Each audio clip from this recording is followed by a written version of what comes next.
Hello students, in last video we discussed about the meristematic tissue and today now we discuss the permanent tissue। आज हम permanent tissue के बारे में पढ़ेंगे कि permanent tissue क्या होते हैं, क्या बताता है permanent tissue में। वैसे हम पहले डिस्कस कर चुके हैं लेकिन एक फिर भी बेसिक टर्म बता सकते हैं।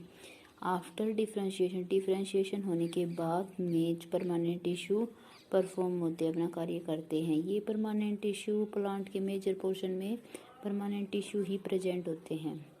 लगभग पोर्शन प्लांट का परमानेंट टिश्यू से ही बना होता है। तो पहला हम इसके डिस्कस करते हैं करैक्टरिस्टिक्स। परमानेंट टिश्यू की करैक्टरिस्टिक्स विशेषताएं क्या होती है। पहली तो यही है कि भाई इस पार्ट का मोस्ट ऑफ पोर्शन लगभग एरिया परमानेंट टिश्यू से बना होता है। सेकंड पॉइंट क्या है, इस टिश्यू की जो सेल्स होती है वो डू नॉट मल्टीप्लाई, ये सेल्स से मल्टीप्लाई नहीं। उसके बाद है ये परमानेंट टिश्यू एक स्पेसिफिक परमानेंट शेप दे देते हैं और अपना परमानेंट फंक्शन परफॉर्म करते हैं।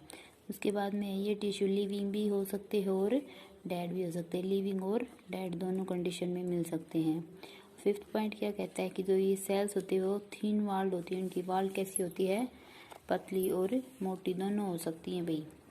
इसके टाइप हैं, परमानेंट टिश्यू के 2 टाइप होते हैं। परमानेंट टिश्यू के 2 टाइप कौन कौन से, पहला है सिंपल और दूसरा है कॉम्प्लेक्स। पहला सिंपल और सेकंड है कॉम्प्लेक्स। तो सिंपल भी आगे जाके 3 टाइप्स में डिवाइड होता है, पैरेन्काइमा, कोलेन्काइमा और स्क्लेरेन्काइमा। कॉम्प्लेक्स होता है कि इसमें 2 पार्ट्स में डिवाइड होता है, जाइलम एंड फ्लोएम।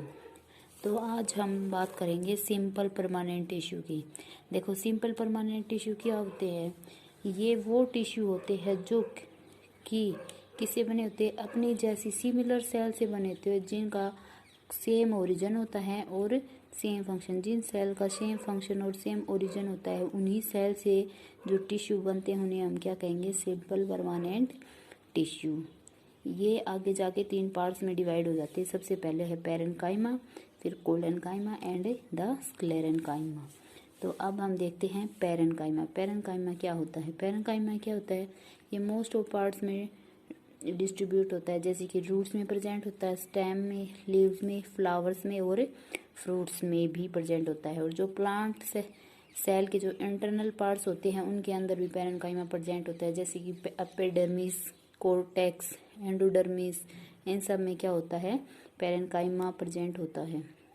जो पैरेन्काइमा की जो सेल्स होती हैं वो इनलार्ज होती हैं, न्यूट्रिएंट्स को स्टोर कर लेती हैं। ये सेल्स न्यूट्रिएंट्स और वाटर को स्टोर कर लेती है, इसलिए हम इसे क्या भी कह सकते हैं, स्टोरेज पैरेन्काइमा। इसके सेल्स लार्ज होती है जो वाटर और न्यूट्रिएंट्स को स्टोर करती है। स्टोरेज कैपेसिटी के कारण इसे हम क्या कह सकते हैं, स्टोरेज पैरेन्काइमा। जो इन अगला स्टेप है in aquatic plant. Aquatic plants में होता है ना, एयर कैविटी ज़्यादा प्रेजेंट होती है। इनके ग्राउंड टिश्यू में एयर कैविटी ज़्यादा होती है। ये कैविटी किसके काम आती है, गैस को स्टोर करने में और प्लांट्स को बायोन्सी प्रोवाइड करने में। एक्वेटिक प्लांट को बायोन्सी मतलब क्या, एक्वेटिक प्लांट्स भी होते हैं जो पानी में होते हैं। बायोन्सी जो उसको मतलब जो प्लांट्स पानी में कैसे रह सकते हैं उनको बायोन्सी, उनको एक्सपोर्ट मिलता है किसके थ्रू, स्टोरेज ऑफ गैसेज, उनको गैसेज के लिए, और उनको बायोन्सी प्रोवाइड की जाती है किसकी हेल्प से, और ताकि वो क्या कर सके, फ्लोट, पानी के ऊपर फ्लोट कर सके, तैर सके। इसलिए इस कैपेसिटी के लिए इसे हम क्या कह सकते हैं, एरेन्काइमा टिश्यू भी कह सकते हैं। पैरेन्काइमा टिश्यू को क्या कह सकते हैं, एरेन्काइमा टिश्यू। क्यों, क्योंकि जो एक्वेटिक प्लांट्स के अंदर जो एयर कैविटी होती है वो गैस को स्टोर करती है। गैस स्टोर होने के बाद वो क्या, उनमें बायोन्सी प्रोवाइड होती है जिसकी हेल्प से प्लांट्स पानी में फ्लोट कर सकते हैं, जिसे हम क्या कह देंगे, एरेन्काइमा टिश्यूज भी कह सकते हैं। और इनके जो सेल वाल होते हैं किससे मेडअप होती है, सेलुलोज से बनी होती है। ये सेल, इनकी सेल क्या होती है, पतली होती है। और जो वोक्यूल्स होता है वो क्या होता है, लार्ज साइज में लार्ज वोक्यूल होता है। फंक्शन क्या है इसका, स्टोरेज ऑफ फूड, फूड की स्टोरेज करते हैं। उसके बाद में वाटर की भी स्टोरेज करते हैं ये टिश्यू। फ्लैशी स्टेम और leaf have serve as water storage में हेल्प करती है। और ये वेस्ट मटेरियल को भी स्टोर करते हैं, जैसे कि गम होता है, क्रिस्टल, टेंडिन, रेजिन, इन सब को भी स्टोर करते हैं। कौन, पैरेन्काइमा टिश्यू। नेक्स्ट स्टेप है गैसेज एक्सचेंज भी करते हैं। जो गैसेज स्टोर होती है वो भी एक्सचेंज होती है स्टोमेटा के दौरान और स्टोमेटा की ओपनिंग क्लोजिंग के दौरान। इसके अंदर क्लोरोप्लास्ट प्रेजेंट होता है, जो वो क्लोरोप्लास्ट फोटोसिंथेसिस में भी हेल्प करता है। नेक्स्ट टिश्यू है collenchyma. Collenchyma tissue primary body है जो टिश्यू की, उसके अंदर प्रेजेंट होता है। लिविंग टिश्यू की प्राइमरी बॉडी के अंदर कोलन काइमा टिश्यू प्रेजेंट होता है। इसकी जो सेल्स होती है वो थिन होती है, बट जो इसकी वाल होती है, जो सेलुलोज और पैक्टिन सब्सटेंस से बनी होती है, वो क्या होती है, थिक। सेल्स तो थिन होंगी लेकिन सेल वाल क्या होगी, थिक। ये क्या फ्लेक्सिबिलिटी भी प्रोवाइड, एरिकल जो पार्ट होते हैं उनको क्या प्रोवाइड करते हैं, फ्लेक्सिबिलिटी। फ्लेक्सिबिलिटी से वो मूव हो जाएंगे, डाउन हो जाएंगे, बट वो ब्रेक नहीं होंगी। मतलब फ्लेक्सिबिलिटी, इधर उधर इजीली हिल सकती हैं। उसकी जो ब्रांचेज होंगी वो फ्लेक्सिबल हो जाएंगी कोलन काइमा टिश्यू से। और ये कहाँ प्रेजेंट होते हैं, एपिडर्मिस के नीचे, स्टेम, लीव्स में, डाइकोट प्लांट के स्टेम और लीव्स में प्रेजेंट होते हैं। लेकिन मोनोकोट के स्टेम, रूट और लीव्स में क्या होते हैं, ये अब्सेंट होते हैं, प्रेजेंट नहीं। अब कोलन काइमा टिश्यू के फंक्शन देखो। फंक्शन में क्या है, ये मैकेनिकल सपोर्ट प्रोवाइड करता है, प्रोटेक्शन प्रोवाइड करता है और इलेक्ट्रिसिटी देता है प्लांट को। इलास्टिसिटी मतलब उनको फ्लेक्सिबिलिटी ही प्रोवाइड करता है। सेकंड पॉइंट है ये फोटोसिंथेसिस में रिस्पॉन्सिबल होता है, फोटोसिंथेसिस करवाता है और शुगर और स्टार्च की फॉर्मेशन, मैन्युफैक्चरिंग भी कराता है। और ये पेरिफेरल पोजीशन पे प्रेजेंट होता है। Collenchyma tissue peripheral position पर प्रेजेंट होती है, जो क्या करती है, लीव्स की बेंडिंग में, जब हवा चलती है, जो लीव्स होती हैं या ब्रांचेज होती हैं उनकी बेंडिंग में हेल्प भी करता है। क्यों, क्योंकि ये पेरिफेरल पोजीशन पे प्रेजेंट होता है। उसके बाद में थर्ड पार्ट है सिंपल टिश्यू का, स्क्लेरेनकाइमा। स्क्लेरेनकाइमा क्या होता है, ये जो सेल्स होती है वो क्या होती है टिश्यू की, डेड सेल्स प्रेजेंट होती है। ये सेल्स होती है लंबी और पतली होती है और उनका एंड क्या होता है, टैपिंग, पतली एंड की होती है, लंबी और पतली होती हैं ये।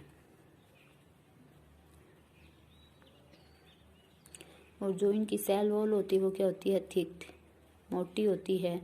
और क्योंकि उनके ऊपर क्या होता है, वाटर रेजिस्टेंस मटेरियल डिपॉजिट होता है। वाटर रेजिस्टेंस मटेरियल कौन सा है, लिग्निन, जो कि सेल वॉल्स के ऊपर डिपॉजिट हो जाता है, जिसके कारण सेल वॉल क्या हो जाती हैं, थिक हो जाती हैं। और जो सेंट्रल कैविटी हो उसकी क्या हो जाएगी, रिड्यूस। क्यों, क्योंकि सेल वॉल ज़्यादा थिक होने के कारण उसकी जो सेंट्रल कैविटी हो वो कम हो जाती है, मतलब कि रिड्यूस हो जाती है। मतलब देखो भाई, ये सेल है, ये सेल वॉल इस साइड में वो हो जाएगी, ग्रो कर जाएगी, मोटी हो जाएगी, तो अंदर का पोर्शन क्या हो जाता है, कम हो जाता है, मतलब कि रिड्यूस।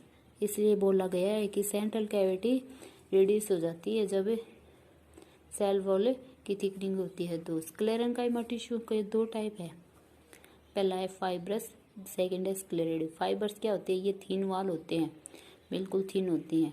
और स्क्लेरेड्स क्या होती है, ये ब्रॉड, चौड़ी होती हैं। फंक्शन देखो स्क्लेरेनकाइमा टिश्यू के, पहला फंक्शन है ये मैकेनिकल स्ट्रेंथ प्रोवाइड करती हैं।